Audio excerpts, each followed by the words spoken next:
Здесь, да? Да. Надо сюда продукты, тут человек 10. Возьми воду, возьми продуктовые наборы. Тут люди в подъезде первым стоят. Там, де тільки що був прильот, де горить дитячий сад.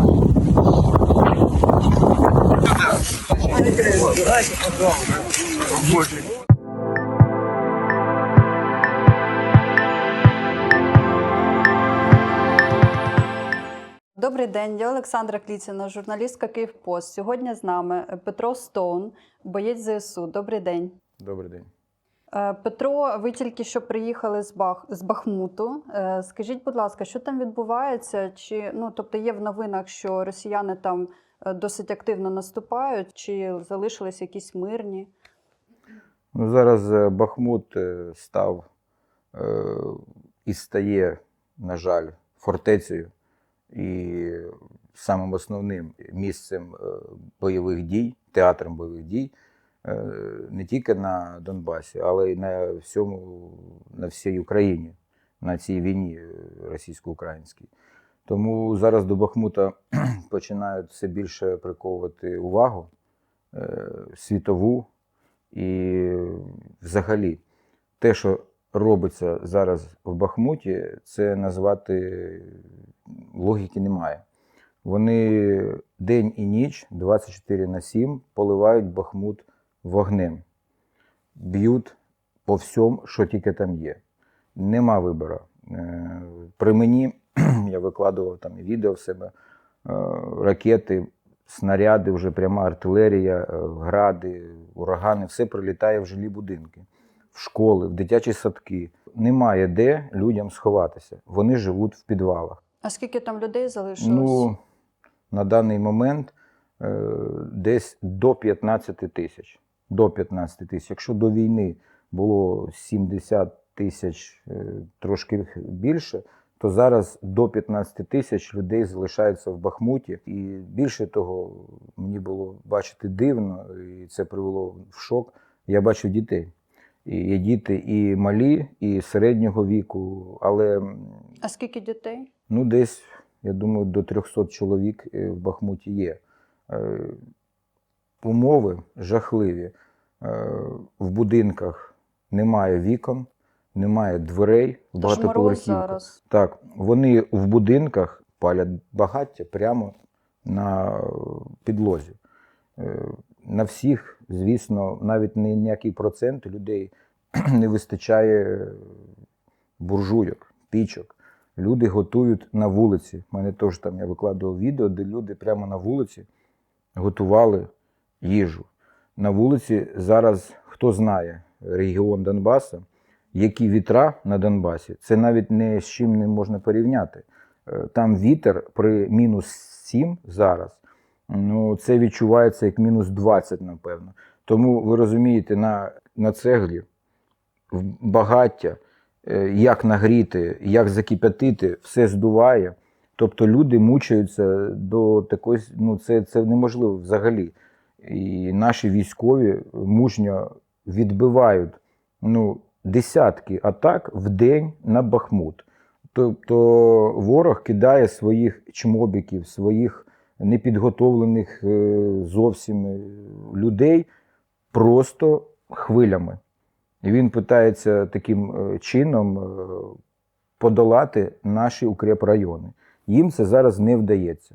І вже який місяць іде конкретно бійня, я б сказав, м'ясорубка, де наші військові і всі мужньо відбиваються, і відбуваються успішно. Тому скільки вже вкидувалось дезінформацію, от я вам скажу, було як. Ми їдемо по місту, заїжджаємо в місто, одного кінця місця люди вибігають з підвальних приміщень, питають: хлопчики, нам сказали, що на тому краю вже зайшли війська російські. Що нам робити? Тобто людей хтось постійно дезінформує. В них немає інтернету, в них немає зв'язку ніякого. Вони всю інформацію можуть отримати тільки від військових. І то те, що можемо ми їм сказати. Я їм кажу: нічого не бійтесь, ми тут тримаємо. Я потім викладаю в себе навіть відео, де я показую, і люди впізнають місцевість, де я їздив. де ми проїжджаємо, вони знають ці вулиці рідні, знають ці будинки. І вони бачать реально, що Бахмут під контролем ЗСУ, я кажу, будьте спокійні. І тому титанічних зусиль нам коштує ці перемоги кожного дня. Немає общих, є кожного дня перемога. То, що ми відбиваємо цей конкретний участок, де він став самим запеклим. Уже всіх, немає фронтів, тільки остався цей. Багато жертв серед цивільних? На жаль, гинуть люди. Гинуть люди, тому що іде обстріл 24/7, іде хаотичний обстріл міста. Попадаєш тут в іншу реальність і розумієш, що не всі розуміють, що там зараз коїться. А чи є там вода, медикаменти у людей? Немає. Води немає, медикаментів немає. Я вам так скажу, ми допомагали волонтерам проїхати туди, провести хоч би один автобус. Це великих коштує зусиль, великого ризику. Волонтери, в'їжджаючи туди, була істерика, і вони не хотіли вже, тому що вони не готові до цього. Злякалися. Я їх попередив, що це зовсім не те. Це не те, що ви бачили в Херсоні, це не те, що ви бачили в Харківській області. Це зовсім інше. Це, я ризикну сказати, це, на жаль, набагато гірше, ніж буде Маріуполь. Тобто там просто йде знищення міста тотальне. Там нема де ховатися людям. Я питав деяких людей, чому ви не виїжджаєте? Давайте ми вас вивеземо. Куди я поїду, ви ж бачили, я нікому ніде не потрібна. Оце ще одна проблема. Люди відчувають себе непотрібними, а так хочеться їм допомогти, розумієте? Тому ми робимо все, що можемо. І ми їм привозимо, перше у них питання, їм потрібна вода. Вода і сірники, свічки – саме елементарне. Розумієте? А скажіть, чи є якась можливість для евакуації цих людей? Звісно. І над цим кожного дня працюють групи, в тому числі є американці, які постійно, і ми їм допомагаємо, вивозять звідти людей. Це як взагалі запрос. Вони питають, ви хочете виїхати чи ні. Сьогодні люди кажуть ні. Ще раз кажуть ні. Але деякі вже не витримують і потім кажуть, ми готові. Нас 2, 4, 3. Угу. Тобто потихеньку люди виїжджають. Виїжджають до родичів своїх. Поряд є місця, там тихіше. Той же Краматорськ, там же Константинівка, та ж Дружківка, Слов'янськ. Тихіше, і вони туди виїжджають. Слава Богу, що вони залишаються живі. І я впевнений, що місто ми відіб'ємо. Зараз все для цього робиться. І командуванням ЗСУ, і президент, всі включилися дуже серйозно. Тому там все злагоджено. Так, є втрати. Це війна. Але ми не відступимо. Ми навіть їх зараз вже відтискаємо. А ви бачили там дітей? Тобто в якому вони стані? Стан жахливий. По-перше, немає води. Всі виглядають брудними. Одежа дуже поношена і брудна. Це антисанітарія. Я бачив у людей і у дітей, як гниють рани. Немає. Гниють рани ноги, руки, якісь порізи.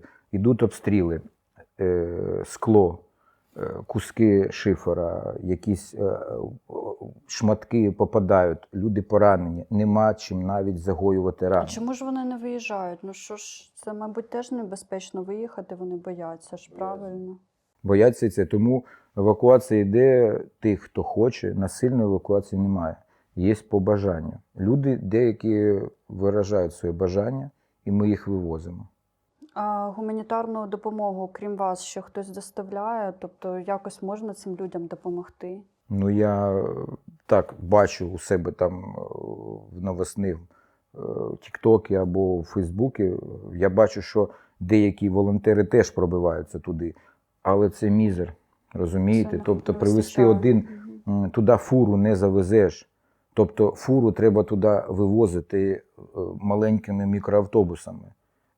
навіть великі автобуси їх не завезеш, тому що йде обстріли і, можливо, закінчиться все не так, як хотілося б.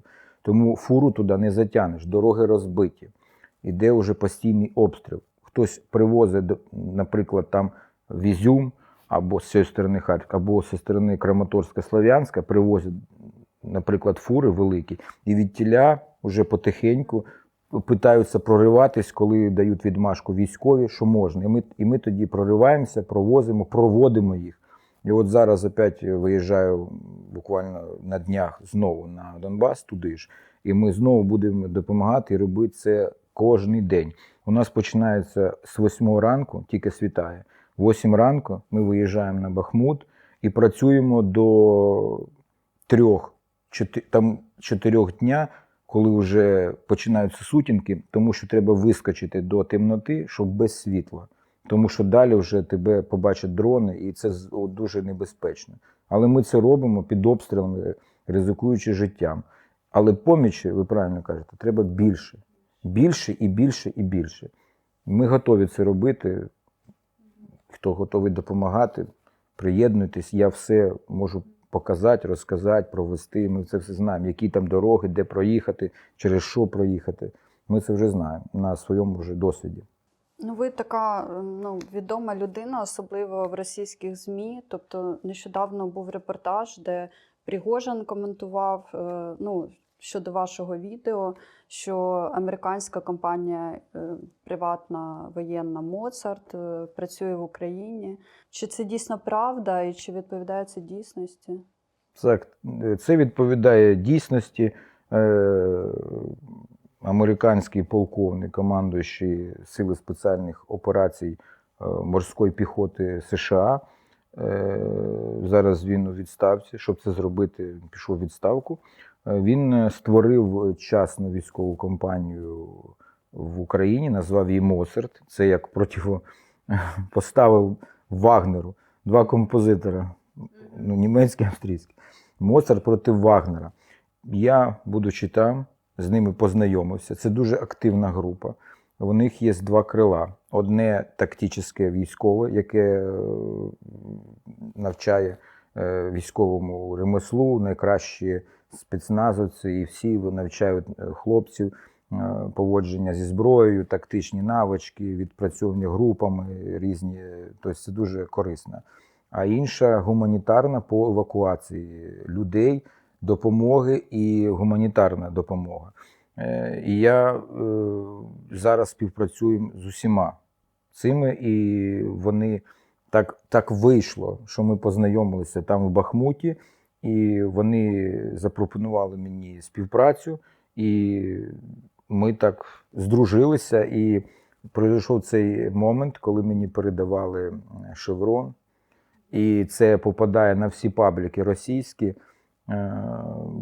на Росію 24, на всі телеканали. Вони крутять його другу неділю, що навіть ні на кого так не реагував Пригожин. Він не реагував на нашу компанію «Моцарт», тому що це Америка, тому що там сила.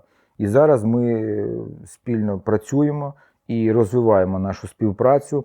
І, тобто зараз знову поїдемо разом евакуйовувати, прикривати. Це, кожний виїзд – це операція, спецоперація по рятунку людей. Тобто ми рятуємо людей. Це саме головне зараз. І американці цим теж займаються, і у них дуже це хорошо поставлено. І вони навчають нас цього робити. І ми вже разом з ними приїжджаємо і робимо цю справу. І кожен раз, коли ти вивозиш людей і бачиш цю подяку, нічого більше не потрібно. Тому все це, що він каже, це чиста правда. Так, вони сполохнулися із-за цього, тому що в них з'явився серйозний конкурент в Україні. І ми навіть почали це активно розвивати, розумієте? Я думаю, що в подальшому ми будемо для них грізною силою, тому що їх стає менше. Ми їх там потихеньку утилізуємо. Я думаю, що ми там переможемо. Да. Добре, дуже дякую вам за інтерв'ю. Дякую вам. До побачення.